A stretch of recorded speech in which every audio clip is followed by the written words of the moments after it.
DSP Vishnupriya தற்கொலை குறித்து notice அனுப்பியும் தமிழக காவல்துறையிடம் இருந்து பதில் வரவில்லை என்று தேசிய மகளிர் ஆணையத்தின் தலைவர் திருமதி லலிதா குமாரமங்கலம் குற்றம் சாட்டியுள்ளார். இந்த விவகாரம் தொடர்பாக விசாரணை நடத்த விரைவில் சிறப்பு விசாரணை குழு அனுப்பி வைக்கப்படும் என்றும் அவர் எமது டெல்லி செய்தியாளர் ஸ்டீஃபனிடம் தெரிவித்துள்ளார். அதனை தற்போது காணலாம்.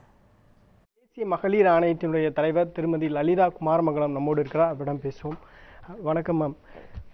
பெண்கள் வாடகை தாயாக பயன்படுத்தக்கூடிய கலாச்சாரமானது இந்தியாவில் அதிகரித்து வருகிறது.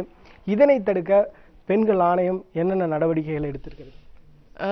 இது வரைக்கும் நாங்கள் இந்த பெண்கள் இந்த பில் இந்த சரகசி பில்லை வந்து நாங்கள் டிராஃப்ட் பண்ணிவிட்டு முதல்ல நாங்கள் தான் கொடுத்தோம். அது மேலே ஒரு ரிசர்ச் வேறு பண்ணோம். பட் 2010 ஒரு டிராஃப்ட் பில் வந்திருந்தது.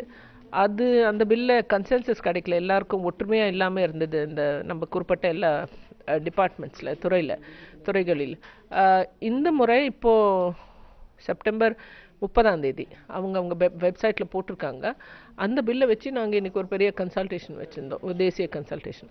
அதில் எல்லா மினிஸ்ட்ரிஸும், ஹோம் மினிஸ்ட்ரி, நம்ம சுகாதார, that is health and family welfare, women and child development, legal and justice, மெயினாக இந்த 4 துறைகள் தான். அதில் நம்ம கன்சென்சஸ் இன்றைக்கி நல்ல கன்சென்சஸ் கிடச்சிது.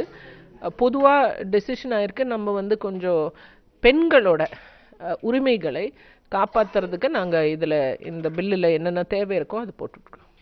தமிழகத்தை பொறுத்தவரையில் தேசிய பெண்கள் ஆணையத்தில் எவ்வளவு பேர் புகார்களை அளிக்கிறார்கள்? பெண்கள் புகார்களை அளிக்க முன்வருகிறார்களா?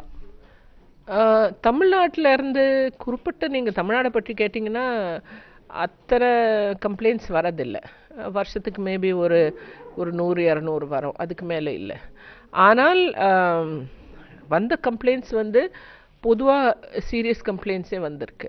இப்போது சமீபத்தில் நம்ம அந்த திருச்செங்கோடில் ஒரு எஸ்பி ஒரு அம்மா அவங்க வந்து தற்கொலை பண்ணிக்கிட்டாங்க, அந்த விஷயம் வந்திருக்கு.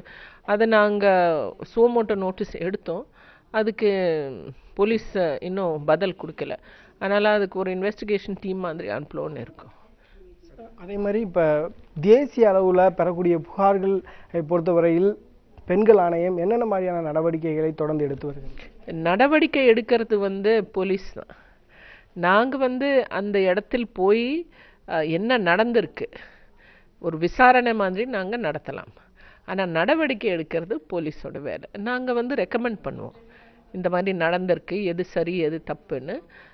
அந்த குறிப்பிட்ட மாநிலத்தோட போலீஸ் அதிகாரிகள் அவங்க நடவடிக்கை எடுக்கணும். மத்திய அரசை பொறுத்தவரையில் பெண்களின் பாதுகாப்பை உறுதி செய்வதற்கு எடுக்கக்கூடிய நடவடிக்கைகள் எந்த அளவுக்கு திருப்திகரமாக இருக்குது? நீங்கள் நம்ம நாட்டில் சட்டங்களுக்கு ஒன்றும் பிரச்சனை இல்லை. பல ரொம்ப பலமான சட்டங்கள் இருக்குது. அந்த சட்டங்களில் இம்ப்ளிமெண்டேஷனில் தான் பிரச்சனை இருக்குது. அது பொதுவாக இது பெண்களோட பாதுகாப்பு வந்து ஸ்டேட் சப்ஜெக்டும் இருக்குது, கன்கரண்ட் லிஸ்ட்லேயும் இருக்குது.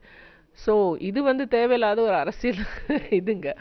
பட் இது பொதுவாக நீங்கள் பார்த்தீங்கன்னா ஆணையத்துக்கு வந்து 5 மாநிலத்திலேருந்து மேக்ஸிமம் கம்ப்ளைண்ட்ஸ் வருது. முதல் யூபி, 2வது டெல்லி, 3வது ஹரியானா, 4வது ராஜஸ்தான், 5வது மத்திய பிரதேஷ்.